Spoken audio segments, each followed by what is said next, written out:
ಸತ್ಯದ ಹಾದಿ ನಿಮ್ಮೊಳಗೆ ಪ್ರಾರಂಭವಾಗುತ್ತದೆ, ಹೊರಗಿನ ಪ್ರಪಂಚದಲ್ಲಿ ಅಲ್ಲ. ಮನುಷ್ಯನಿಗೆ ಅವನದು ಅಂತ ಏನಿದೆ? ಜನ್ಮ ಬೇರೆಯವರು ಕೊಟ್ಟರು, ಶಿಕ್ಷಣ ಬೇರೆಯವರು ಕೊಟ್ಟರು, ಹೆಸರು ಬೇರೆಯವರು ಕೊಟ್ಟರು, ಗೌರವನೂ ಬೇರೆಯವರು ಕೊಟ್ಟರು. ಮೊದಲನೇ ಮತ್ತು ಕೊನೆ ಸ್ನಾನ ಬೇರೆಯವರೇ ಮಾಡಿಸಿದ್ರು, ಸ್ಮಶಾನದ ಜಾಗನೂ ಬೇರೆಯವರು ತಗೊಂಡ್ರು, ಸತ್ ಮೇಲೆ ಅವನ ಸಂಪತ್ತನ್ನು ಬೇರೆಯವರೇ ತಗೊಂಡ್ರು. ಮತ್ತೆ ಯಾಕೆ ನಿಮಗೆ ಚಿಂತೆ? ಬಾಹ್ಯ ಪ್ರಪಂಚವು ಕೇವಲ ಒಂದು ಪ್ರತಿಬಿಂಬವಷ್ಟೇ.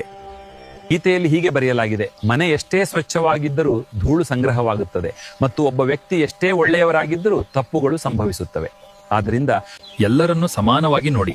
ಅವರು ಒಳ್ಳೆಯವರಾಗಿದ್ರೆ ಸಾಥ್ ಕೊಡ್ತಾರೆ, ಕೆಟ್ಟವರಾಗಿದ್ರೆ ಪಾಠ ಕೊಡ್ತಾರೆ.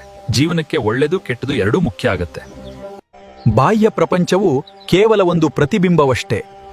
ಗೀತೆಯಲ್ಲಿ ಹೀಗೆ ಬರೆಯಲಾಗಿದೆ: ಮನೆ ಎಷ್ಟೇ ಸ್ವಚ್ಛವಾಗಿದ್ದರೂ ಧೂಳು ಸಂಗ್ರಹವಾಗುತ್ತದೆ, ಮತ್ತು ಒಬ್ಬ ವ್ಯಕ್ತಿ ಎಷ್ಟೇ ಒಳ್ಳೆಯವರಾಗಿದ್ದರೂ ತಪ್ಪುಗಳು ಸಂಭವಿಸುತ್ತವೆ. ಆದ್ದರಿಂದ ಎಲ್ಲರನ್ನೂ ಸಮಾನವಾಗಿ ನೋಡಿ.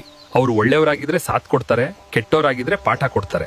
ಜೀವನಕ್ಕೆ ಒಳ್ಳೆದು ಕೆಟ್ಟದು ಎರಡೂ ಮುಖ್ಯ ಆಗತ್ತೆ.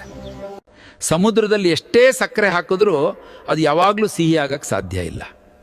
ಹಾಗೆ ಸ್ವಲ್ಪ ಜನ ಹೀಗೂ ಇರ್ತಾರೆ. ನೀವು ಅವ್ರ ಜೊತೆ ಎಷ್ಟೇ ಒಳ್ಳೇದು ಮಾಡಿದ್ರೂ ಅವ್ರು ಯಾವಾಗಲೂ ನಿಮ್ಮ ಬಗ್ಗೆ ಒಳ್ಳೇದನ್ನ ಬಯಸೋದಿಲ್ಲ. ಮಾತು ಕಹಿ ಇರ್ಬೋದು, ಆದರೆ ಅದೇ ಸತ್ಯ.